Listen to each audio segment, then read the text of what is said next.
Bonjour à tous, je vous présente donc une petite rétrospective de mes activités du mois de juillet essentiellement, à savoir la récolte, et puis une division, et puis également le suivi de chaque ruche. Nous sommes le mercredi 16 juillet. J'avais prévu demain de faire la récolte de miel, mais ça n'est pas possible, parce que j'ai ouvert les ruches dimanche. Il y a déjà très peu de miel et les cadres ne sont pas operculés. Donc je vais attendre vraisemblablement lundi.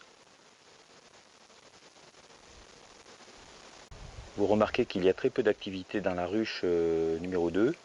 En fait, elle a essaimé en mai. Donc il y a très peu d'abeilles dans la ruche et la hausse est vide. Vous voyez aussi que les abeilles ont soif.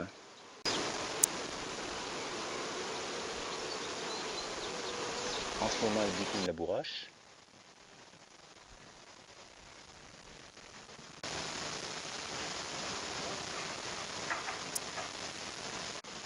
Elles aiment bien aussi les fleurs de courge.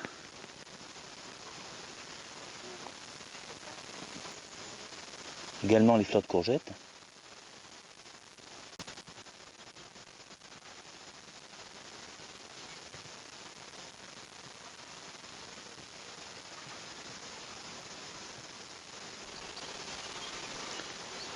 En ce moment aussi, elles sont sur la lavande.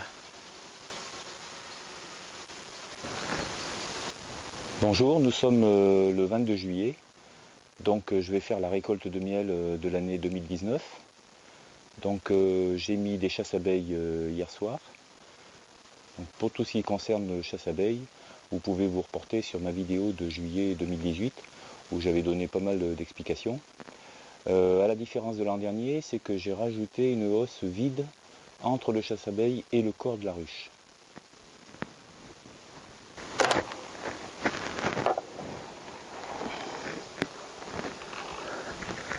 Comme vous voyez, il reste quelques abeilles, mais il en reste très très peu.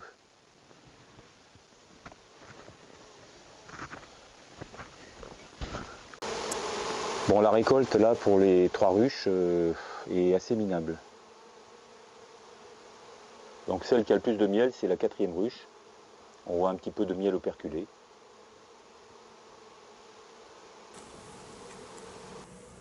Alors maintenant, je vais vous montrer la ruche issue de la division de printemps. Normalement, les essaims ne font pas de miel en hausse. Mais bon, curieusement, celle-ci, il y avait beaucoup d'abeilles dans le corps, donc j'ai mis une hausse. Et on va voir si elles ont fait un petit peu du miel. Donc, je vous montre un exemple de cadre de la nouvelle ruche que j'avais créée par division. Il y a pas mal de miel, elles ne l'ont pas operculé, mais il y a quand même du miel. Je vous présente donc le miel de cette année, qui n'est pas du tout comme celui de l'an dernier. Ce n'est pas du miel de châtaignier, mais plutôt du miel toute fleur, parce que les abeilles n'ont pas du tout butiné le châtaignier, il faisait trop chaud. Et la récolte est vraiment maigre, 11 kg de miel pour 3 ruches, alors que l'an dernier j'avais fait 60 kg.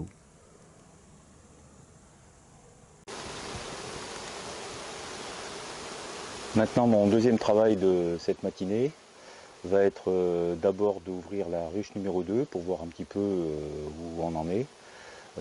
Vu qu'elle n'a pas fait de miel, est-ce qu'il y a quelques cadres de couvain, est-ce qu'il faut en rajouter? Et puis après, je vais faire une division à partir de la ruche numéro 1, 3, 4 et les seins de la division de printemps où il y a beaucoup d'abeilles.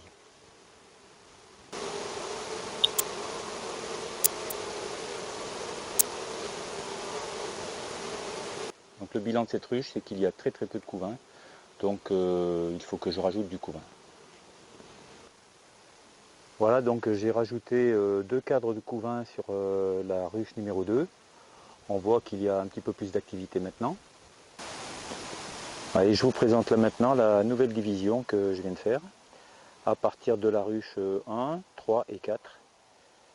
J'ai mis 4 cadres de couvain et 2 cadres de miel, plus 2 cadres de cire gaufrée. Voilà, maintenant il faudra que je nourrisse les ruches parce qu'il y a très peu de réserve. Et puis attendre une dizaine de jours pour voir si une cellule royale se trouve dans la ruche. Et donc si une reine va nous naître.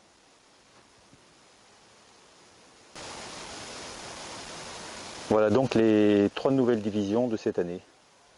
Alors vous avez remarqué que je mets des parasols parce que les abeilles craignent quand même le plein soleil sur la ruche en été. Alors au mois d'août, j'ai dû nourrir toutes les ruches, car elles n'avaient aucune réserve. Voilà, donc on se retrouve en septembre pour faire le point de chaque ruche, savoir si elles ont assez de réserve, si une reine est bien née dans la ruche numéro 7, la ruche que j'avais créée en juillet. Voilà, donc au mois de septembre.